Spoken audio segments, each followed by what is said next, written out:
Hey y'all, Greg the Video Game Nut here. If you haven't read the title of the video already, you guessed what time it is. Time for another opinionated news. I've got a lot to talk about, so let's dive right on in. So starting from where we left off last time, Arcade 1UP has leaked a Virtua Fighter cabinet to contain 5 titles, including the original, Virtua Fighter 2, Virtua Fighter Remix, a remake of the original, Fighting Vipers, and Sonic the Fighters, which is supposedly to come next year. All these games have seen releases on older platforms, but not unlike any current gen. They have deconfirmed it for now, but it does show a possible Virtua Fighter comeback, and that they are advancing to 3D hardware, like the Sega Model 1, 2, STV. If anything, we can definitely see a full reveal of this at next year's CES, which is probably going to be all virtual.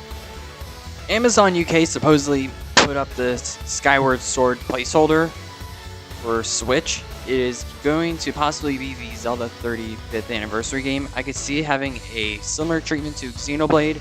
Take this with a grain of salt for now. It's not fully confirmed by Nintendo, but I could definitely see it coming to Switch very soon. So the Dragon Ball FighterZ showcase had revealed Master Roshi as the next fighter, who will be coming in September, as there are now 2 characters left to be revealed. A lot of people thought Roshi wouldn't make it because he's different from the other characters, as he can't fully fly per se. There's also a national championship that Bandai is holding and will begin in October and end in December. Players have pretty much already been selected for every region that they're doing this, so stay tuned for that. So Supreme had their merch reveal for the rest of this year, and this Arcade 1UP Mortal Kombat re-release is one of those products. It uses the newer design, and the UI as well is based on the Wave 3 and above. It has light-up buttons as well. In all honesty, this design looks super ugly. There's also no online, and it's probably going to be very overpriced. And I'm probably not going to get this one for a number of reasons. No thank you, Supreme. In response to Kiss Anime's shutdown, which I mentioned in my last video, Toei, Kodansha, and Nippon are teaming up to launch a free anime YouTube channel. Currently, as of now, it's Japan only. They promise to bring it to other parts of the world, including some to give full-on English subs. Basically, 30 companies, 3,000 titles by 2022. Pretty much, it's great because they're finally cracking down on piracy, and we can support the real deal. Nintendo had a surprise drop Indie World. Basically, I got little to no coverage of this one because I was out with my family on a fun day trip.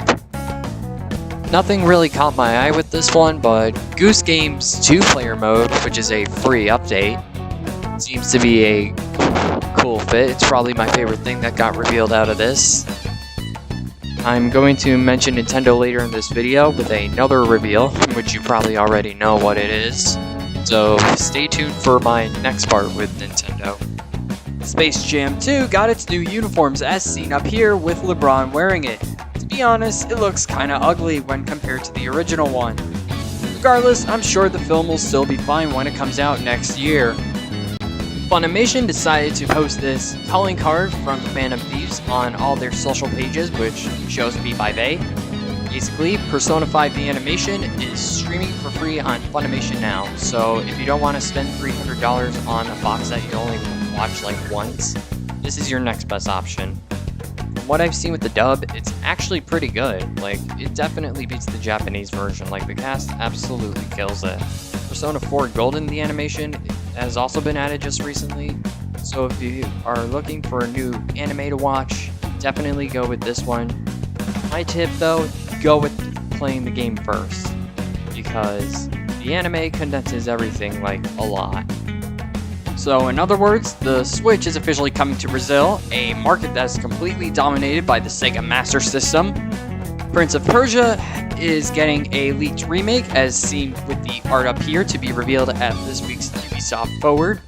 And the Tony Hawk remakes are apparently leaked to come to Nintendo Switch in the near future, as shown with the control scheme above as found in the demo. Sega has gotten a number of prototypes revealed from Sega Technical Institute, their older division in the 90s that produced games for the Genesis and Game Gear. This one you're seeing right now is called Astropede, which uses assets from Sonic 2's originally cut Hidden Palace Zone. There's also another prototype dubbed as Treasure Tales, which is a isometric platformer starring, obviously, Sonic's sidekick, Miles Tails per hour. Overall, these prototypes are honestly a really cool look into the past of Sega. It would have been interesting if these were released. Just imagine seeing the Astropede in like the next Sonic game. That would be an interesting Easter egg. Netflix also recently dropped High Score, which is a documentary series about video games, 6 episodes in total. It's about the golden age from like the late 70s to around like mid-ish 90s. It exposes some stuff we've never heard of, so if you want to give that a shot, go for it. It definitely looks really good, and it's also narrated by Charles Martinet, so you'll be hearing Mario a little bit. So, it seems that the Neo Geo MVS X is real. For those that don't know, it is a tabletop arcade cabinet, specifically bar top size. It is a SNK licensed product to Unico, who is producing the unit for them. It is a redesign of the MVS cabinet that is made for sitting on a countertop. There's also a riser you can purchase for it, or there's a bundle where they both come together. It contains 50 games, including complete libraries for The King of Fighters, Metal Slug, Samurai Showdown, Fatal Fury. It honestly seems like a really cool product. It has a $500 price point, and free sales are set to begin later mid this month. It only seems that Amazon is going to get it for now. Hopefully more retailers will get this unit soon, because I would definitely like to own one in my own personal in-home arcade. Like, this is definitely killer. So if you want that King of Fighters arcade one-up unit, I'm afraid to say I don't think that's going to be happening. You might want to go with this one. It's the next best thing. You probably will not regret it if you buy it. Speaking of, there's this second Unico arcade stick, which is also Neo Geo themed, but it's not themed on the outside. It does have like 44 of the 50 games that are included on the MVSX, and also has internet connection. So if you don't want the cabinet, but want Neo Geo games in like that stick form factor, here's another cool one you might like. Sega has revealed some new details about their Astro City Mini. It will have a number of accessories, as seen above, to make the unit look like the original cabinets you would see in the arcade. They've also revealed more games, pretty much like the complete list at this point. So you will be finding titles like Puyo Puyo 2, Batmobile, and Space Harrier, just to name a few games you will find on there. They've also revealed this arcade stick-like controller that you can plug into the back of the unit. It's a USB connection, so if you want to use it on like your computer, I could say like why not, because you can probably enable it for games on Steam and MAME as well. The unit hits in December. There's no word about it for the West, so I likely doubt that I'm going to get this one unless they do announce it for the West. I mentioned this at the end of my last video, but just to get out of the way, thanks to the success of Persona 4 Golden on Steam, Sega and Atlus have announced they want to port more of their back catalog to current and next-gen platforms.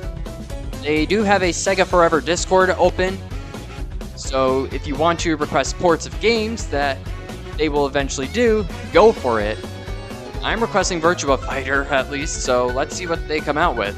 So Battletoads released on August 20th and has gotten pretty much positive to mixed reviews.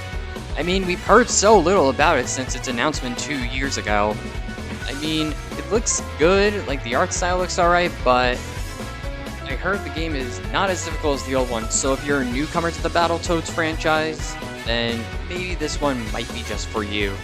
Dragon Ball Z Kakarot's second part of DLC is apparently coming very soon. It looks as if this one is going to be based on Dragon Ball Z Resurrection F, and will give Goku and Vegeta their Super Saiyan God Super Saiyan forms, or Super Saiyan Blue, as many know.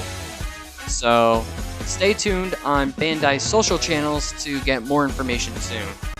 Xbox Series X is being promoted as pretty much a frickin' powerhouse according to Microsoft.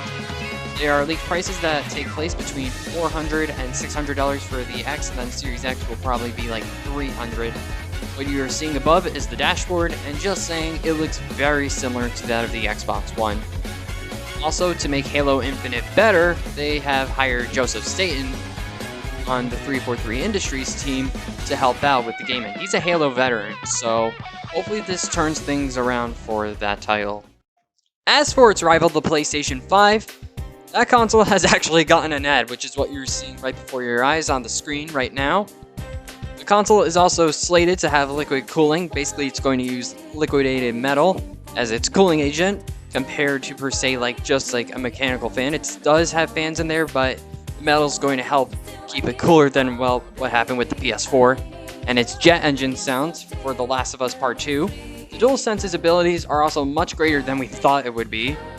Basically, it's rumored that the controller can actually sense who's touching it, which is going to be pretty damn cool if it does do that. Demon's Souls might be another launch title, as it has gotten a rating by the South Korean ratings board, so that would be pretty darn cool if we did get it. Even so, the PS5 has gotten direct pre-orders. Basically, you have to register with your PSN account on Sony's website, and basically, if you get invited to pre-order it, you can definitely get your chance to secure it before any other retailer gets it. So, PlayStation 5 is definitely going to win this round when you compare it to Xbox. Black Myth Wukong is a brand new action RPG game developed by Game Science for next-gen platforms and is loosely based on the 16th century Chinese novel Journey to the West. For those who know that title, it is definitely where the Dragon Ball series takes its inspirations from as well, and the game is very comparable to that of Dark Souls. So if you like Dark Souls or Dragon Ball, this one is definitely for you. This looks pretty damn cool, just saying. DC Fandome was a pretty amazing event. There were tons of reveals. Shazam 2 has been renamed to Shazam Fury of the Gods, and the new Suicide Squad and Batman films look pretty spectacular. DC this decade is definitely going to pick up the pieces and have a huge 360 turnaround. But movies, of course, isn't the only thing, because there were 2 games revealed there as well. First up is Gotham Knights, which is developed by WB Games Montreal. It takes place in the Court of Owls storyline, where Batman is dead and you have to control Nightwing, Batgirl, Robin, and Red Hood throughout Gotham City. It is a Avengers-style game that is cross-generational and is set to come out next year. Rocksteady also revealed Suicide Squad, which now bears the title Suicide Squad Kill the Justice League. In that title, you are in an open world of Metropolis as you control Harley Quinn, Deadshot, Captain Boomerang, and King Shark as they try to stop mind-controlled versions of the Justice League from Brainiac. The game is next-gen exclusive and is slated to come by 2022. The Sonic movie also got some more pre-footage. Sega is going to re-release Sonic Mania and Team Sonic Racing on the Switch in October, according to a Amazon listing in this 2-pack only for Switch. Gamefly also leaked this image, which will prove that Sega is re-releasing Super Monkey Ball, Banana Blitz HD, and Sonic Forces in a 2-pack as well. Honestly, to say, I have all the games already, so obviously I'm not getting them, but not really good re-releases. Just re-release like the Dreamcast games or the Boost games. Please, Sega. You just want them for new gen at this point. The Powerpuff Girls is apparently slated to get a reboot on the CW compared to Cartoon Network. In this storytelling of the franchise, the girls are in their mid-20s and have wasted their childhoods pretty much doing crime fighting. Honestly to say, this one might be another dud. I already hated the 2016 reboot enough, so yeah. I don't have the full high hopes for this one either. At Games has announced the release of their Legends Ultimate 2.0 cabinet, which will have light gun compatibility, which is with their exclusive light gun known as the Bit Blaster. Bloomberg has apparently reported that Nintendo will be releasing a new Switch model by Q1 2021. I have high doubts about this already. If anything, it might just be upgrades to like screens, some processors, whatnot, just very minor, nothing major. Nintendo wants to like really use the Switch as long as possible, so yeah, very unlikely. As in an update for the Epic vs. Apple battle regarding Fortnite on iPhone, Microsoft has actually teamed up with Epic, supporting their cause, and basically, according to the judge, Fortnite is going to stay off the Apple Store for now. But, however, Unreal Engine will stay on. A lot of mobile games do use Unreal, so it would be really bad if they pulled that. Epic has also gotten all of their publishing and app developing permits removed off Apple. I could likely say the same thing has happened pretty much for Google. And even so, the new recent season, which is Nexus War, which is a collab with Marvel, looks really cool. Like, all the characters should definitely like be in Marvel vs. Capcom, but no, they had to put them here. So yeah, a little bit disappointed with how Marvel is handling stuff with licensing per se. Call of Duty Black Ops Cold War had its reveal, and it looks stunning. Aside current gen, it's also going to hit next gen, but of course you have to pay a price, and there's going to be no free upgrades, which really sucks. I know Tony Hawk Remix and Crash Bandicoot 4 are still current gen games, so it's unknown if those are even going to get next gen versions, which I hope they both do, since this one is showing that Activision is also making the jump to next gen. So for this one, you can look forward to it on November 13th. So part 2 of Nintendo's reveals is that they had a direct mini partner showcase. Honestly to say, meh, this one's just another meh, like the first one. The coolest things that came out of this one were the Kingdom Hearts Melody of Memory and Puyo Puyo Tetris 2, which I didn't even expect. Which is coming later in December, and it's developed by Sonic Team. It's surprising how many budget games they're developing, like AA budget games, and they're not focusing on like AAA games that are like $60. Regardless, good announcements, just poor implementation.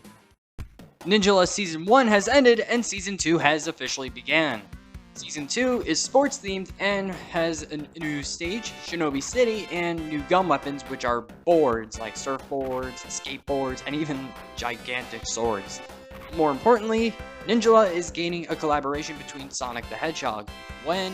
I don't know. But it is on the way, likely a stage, but definitely there will be clothing involved. Resident Evil is set to get a Netflix series, which is currently in production right now, and it follows Albert Wesker's daughters as they survive in an apocalyptic world in New Raccoon City. As for this year's Gamescom, we've seen some pretty interesting reveals, including Crash Bandicoot 4's flashback levels, which are reference to a la the death roots of Crash 2 and 3. LEGO Star Wars The Skywalker Saga has finally gotten gameplay footage, as well as an announcement of a cool deluxe edition with a Darth Vader mask on and off steelbook case, which is coming next spring, a limited edition Hurricane collection, and the announcement of Fall Guys Season 2, which is going completely medieval. But more importantly, we've gotten new gameplay footage of Ratchet & Clank Rift Apart. According to Insomniac, this game is actually set right after 2013's Into the Nexus compared to being in the reimagined timeline, as Dr. Nefarious will be a returning villain. Basically, Ratchet and Clank have to stop him from screwing up all the dimensions. The game will have a 60 FPS mode and a 4K 30 frames a second mode, which is basically the game's performance modes. Basically, I think all of Sony's first-party titles are going to have it at this point, as well as with that. The game is actually confirmed to be a launch window game, so meaning in the first 3 months of the PS5's launch, you will be seeing this brand new Ratchet & Clank installment. And honestly to say, if they drop it with the console's launch, Xbox is definitely gone, because this is probably going to make the system sell super duper well. First honorable obituary goes to Joe Ruby, who co-created Scooby-Doo with Ken Spears. RIP. Like its 2 predecessors, Bill & Ted Face the Music has been getting extremely positive reception.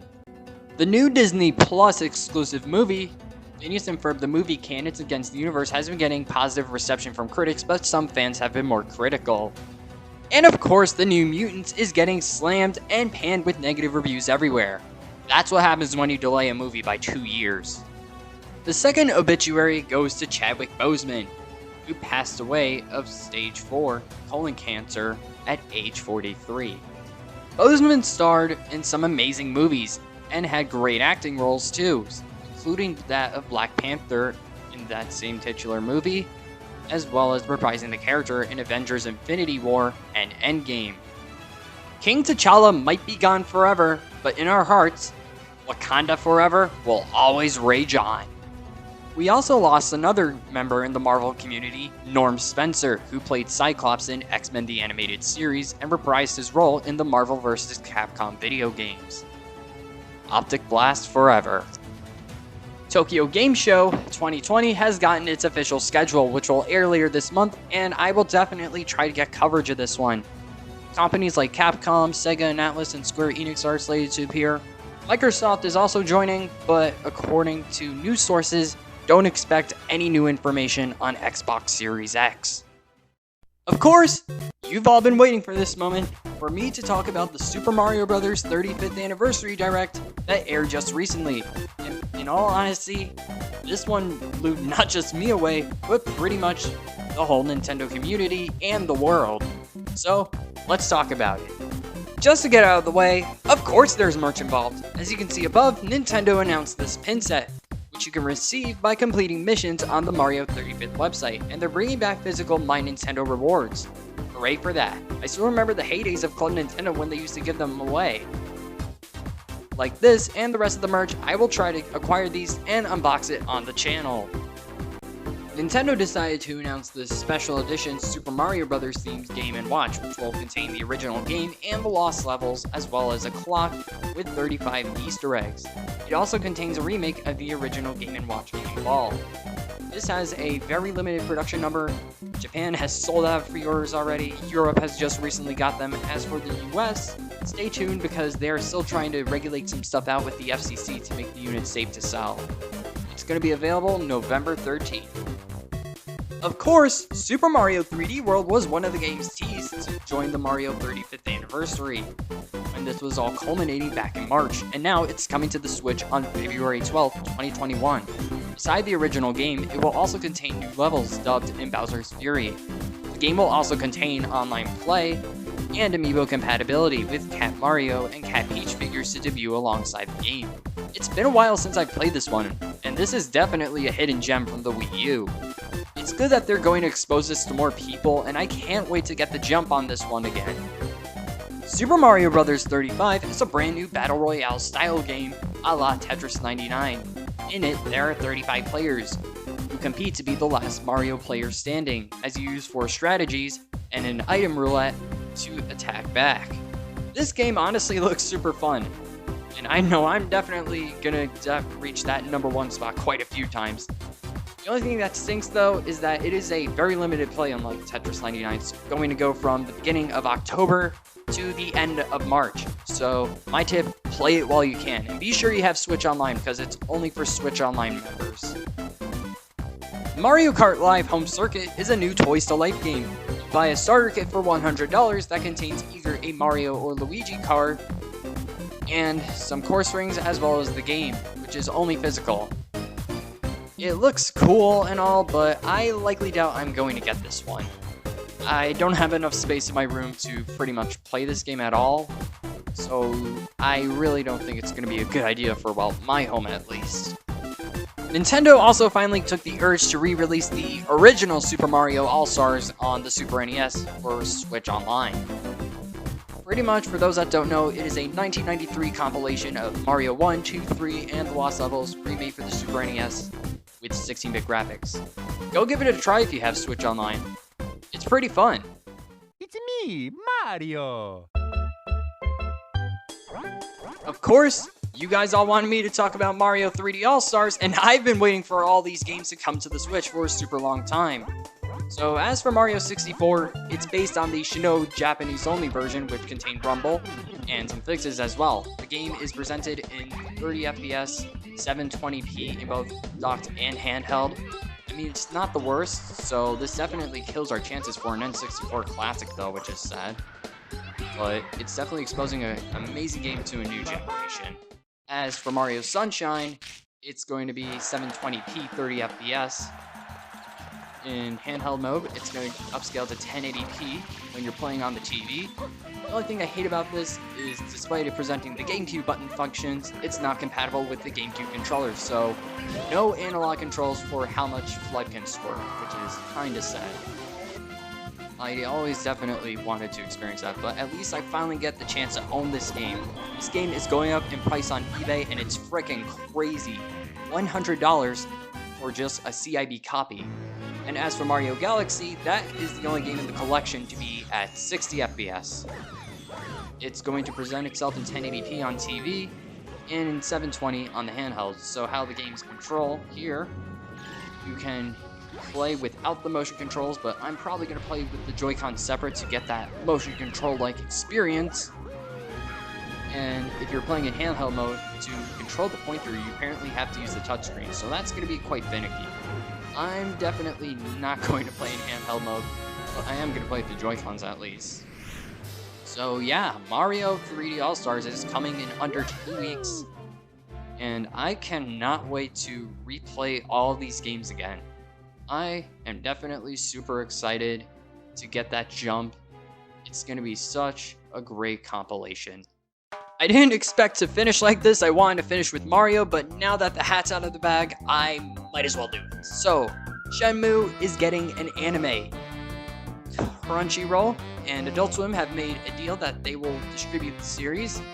It is going to be 13 episodes long as of now, maybe more considering we have Shenmue 1, 2, and 3. So I'm definitely already excited for this series. In a European licensing magazine, it has been revealed that Sega is planning some very big things for Sonic's 30th anniversary next year, and it is planned to be a year-long celebration, unlike what Nintendo is doing for 6 months with Mario. So, with that, they have also stated that not just one new game, but several new games are in development and on the way. And I just hope that none of them are trash. I mean, Sonic has seen ups and downs in recent years, but I hope this one is going to be a really huge up for him.